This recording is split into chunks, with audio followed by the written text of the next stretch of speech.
GST, ये नाम तो सबने सुना होगा। 2017 में अचानक इसे लागू कर दिया गया, जिसने पूरे बिजनेस वर्ल्ड को हिला कर रख दिया था। इसका लागू होना कुछ लोगों के लिए अच्छा था, तो वही छोटे बिजनेसमैन के लिए बहुत बुरा। जीएसटी यानी गुड एंड सर्विस टैक्स। ये टैक्स तब लगता है जब हम किसी प्रोडक्ट या सर्विस को खरीदते हैं। इस तरह से जीएसटी हमारे ऊपर लगने वाला इनडायरेक्ट टैक्स है। उसके पहले sale tax, excise tax, service tax जैसे कई तरह के टैक्स लिए जाते थे, लेकिन अब जीएसटी में तमाम तरह के टैक्स को शामिल कर दिया गया है।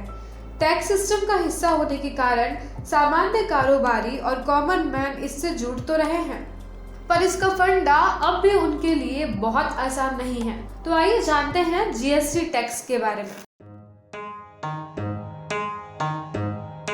नमस्कार, स्वागत है आपका हमारे चैनल सेरेब्रल सर्कल में। जीएसटी का फुल फॉर्म है good and service tax. Hindi में इसे वस्तु एवं सेवा कर कहा जाता है। इसके नाम से ही साफ होता है कि इस टैक्स को माल और सर्विस पर लगाया जाता है। इसकी सबसे बड़ी खासियत यह है कि किसी भी एक सामान पर इसका रेट पूरे देश में एक जैसा होगा, यानी देश के किसी भी कोने में मौजूद कंज्यूमर को उस वस्तु पर एक बराबर टैक्स चुकाना पड़ेगा।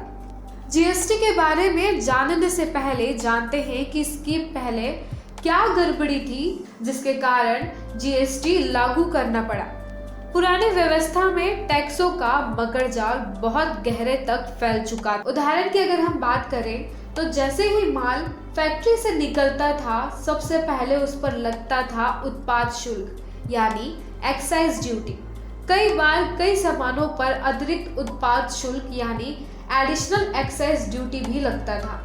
यही माल अगर एक राज्य से दूसरे राज्यों में जा रहा है तो राज्य में घुसते ही एंट्री टैक्स लगना था।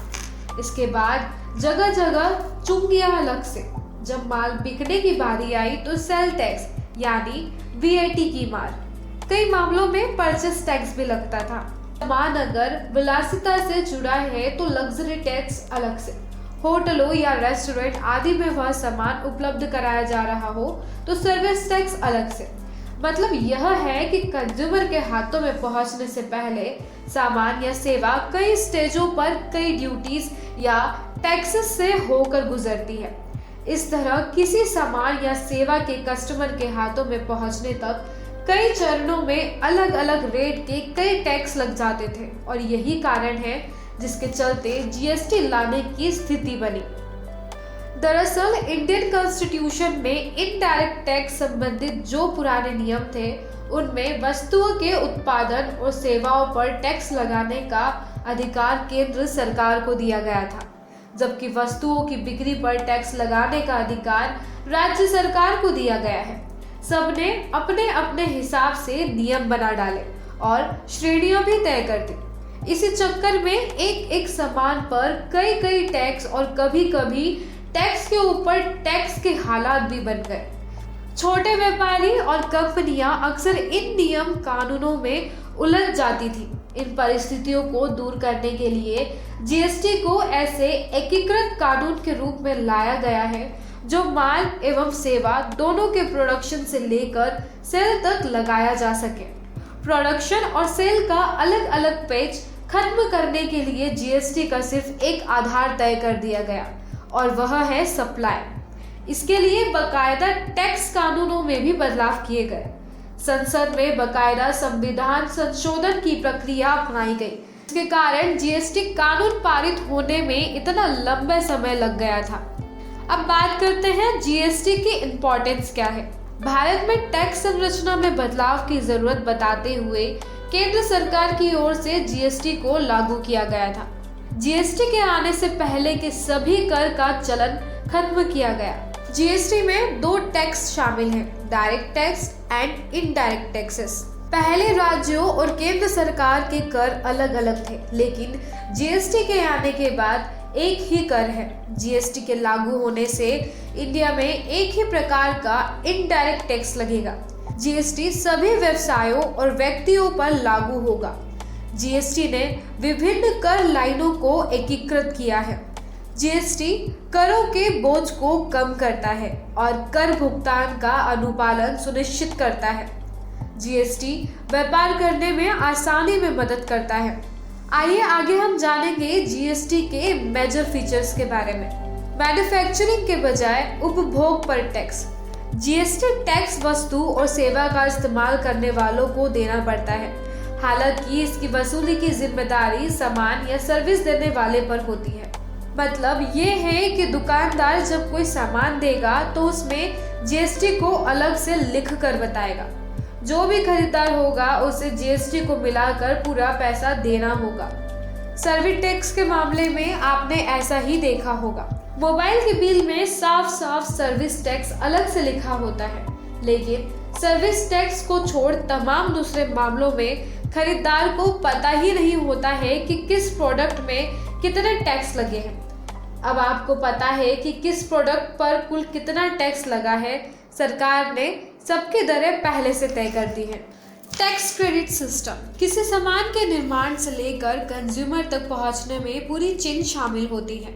सामान कई बार खरीदा और बेचा जाता है। अब जीएसटी के नियमों के मुताबिक सप्लाई चेन में हर खरीद बिक्री पर तय टैक्स देना होगा।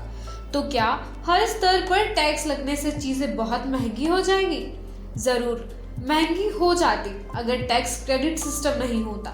इस सिस्टम में सप्लाई चेन का हर अगला खरीदार अपने से पहले वाले विक्रेता के द्वारा दिए गए टैक्स को वापस पा सकता है। जीएसटी सिस्टम में आखिरी स्टेज पर टैक्स लगने से पहले जहां जहां टैक्स जमा किया गया है उसको वापस पाने की भी व्यवस्था है।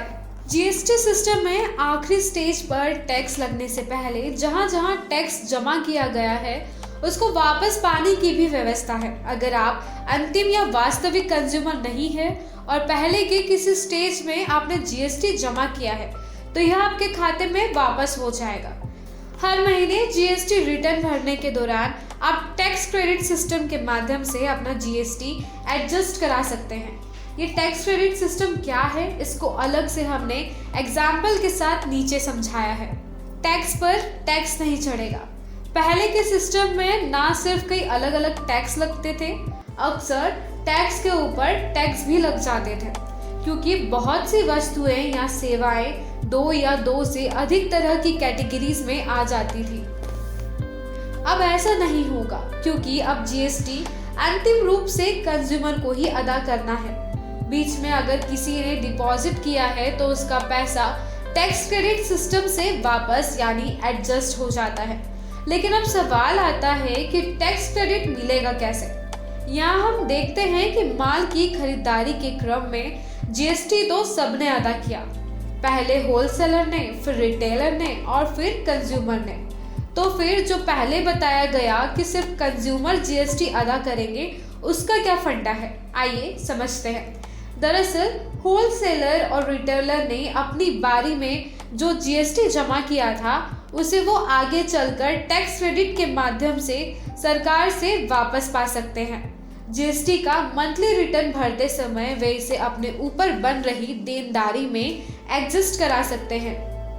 ये जो टैक्स के एडजस्ट होने की प्रक्रिया है, टैक्स क्रेडिट सिस्टम नाम दिया गया है। इस टैक्स क्रेडिट की व्यवस्था का फायदा बीच के स्टेजों में आने वाले व्यवसायी तभी उठा पाएंगे जब उनके पास इन स्टेजों पर की गई बिक्री की रसीद हो, क्योंकि जो खरीदार होगा उसकी भी रसीदें सरकार के पास ऑनलाइन मौजूद होगी और जिसने बेचा है उसकी भी। जब दोनों स्तर की रसीदों का मिलान सही से होगा तभी उन बीच वाले व्यवसायियों को टैक्स क्रेडिट का फायदा मिल सकेगा। पूरी तरह से ऑनलाइन सिस्टम। जीएसटी में सेल्फ मॉनिटरिंग पर विशेष जोर दिया गया है। सारे सौदों की जानकारी ऑनलाइन अपडेट रखनी है। हर सौदे की रसीद लेने वाले और देने वाले दोनों के पास रहनी है। दोनों अपनी अपनी रसीदों के माध्यम से टैक्स क्रेडिट पा सकेंगे। कहीं भी सौदों का मिलान ना हुआ तो ऑनलाइन ही गड़बड़ी पकड़ी जा सकेगी। सौदों में जीएसटी जमा होने की जिम्मेदारी हर स्टेज पर ऊपर वाले कारोबारी के होने से टैक्स की चेन नहीं टूट पाएगी, क्योंकि कोई भी कारोबारी अपने टैक्स क्रेडिट का नुकसान नहीं चाहेगा। टैक्स रेट पर मनमानी नहीं।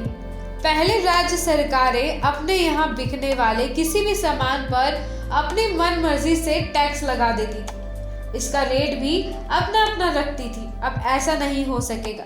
जीएसटी के प्रावधानों में या रेट में किसी तरह के चेंजेस के लिए जीएसटी काउंसिल बनाई गई है। इसके अध्यक्ष केंद्रीय वित्त मंत्री होंगे और राज्यों के वित्त मंत्री इसके सदस्य होंगे। भारत में 4 प्रकार के जीएसटी लगाए जाते हैं। आइए वो क्या है जानते हैं। सीजीएसटी क्या है? सीजीएसटी का मतलब केंद्रीय माल और सेवा टैक्स है। इसने केंद्र सरकार के तहत पिछले सभी टैक्स को बदल दिया है। ऐसे टैक्स के कुछ उदाहरण केंद्रीय अधिभार और उपकर और केंद्रीय उत्पाद शुल्क है। सीजीएसटी एक राज्य के भीतर माल की आवाजाही पर लगाया जाता है। एसजीएसटी क्या है? राज्य सरकार द्वारा एकत्र किए गए जीएसटी को एसजीएसटी के रूप में जाना जाता है, जो अपनी भौगोलिक सीमाओं के भीतर लेन देन पर लागू होता है। नई टैक्स व्यवस्था के तहत पिछले राज्य टैक्स जैसे मनोरंजन टैक्स, वेट और राज्य सेल्स टैक्स गैर कार्यात्मक हो गए।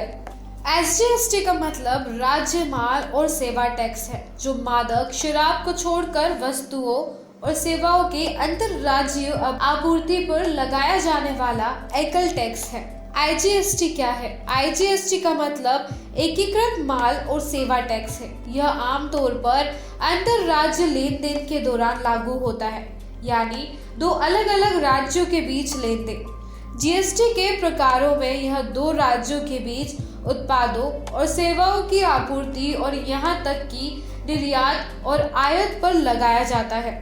आईजीएसटी अधिनियम के अनुसार इसके संग्रह के लिए केंद्र सरकार जिम्मेदार है। यूजीएसटी का मतलब केंद्र शासित प्रदेश वस्तु और सेवा टैक्स है, जो केंद्र शासित प्रदेशों में वस्तुओं और सेवाओं के लेन देन पर लागू करती है। यह अंडमान और निकोबार द्वीप समूह, लक्षद्वीप, दमन दीव, चंडीगढ़ और दादरा और नगर हवेली में उत्पादों की आपूर्ति पर लगाया जाता है। ध्यान दें कि यूजीएसटी केवल केंद्र शासित प्रदेशों पर लागू होता है, जहां कोई विधायिका नहीं होती है। तो ये थी आज की जानकारी। यह आपको कैसी लगी कमेंट बॉक्स में जरूर बताएं। वीडियो पसंद आया हो तो इसे लाइक और शेयर करें। साथ ही चैनल को सब्सक्राइब करना ना भूलें।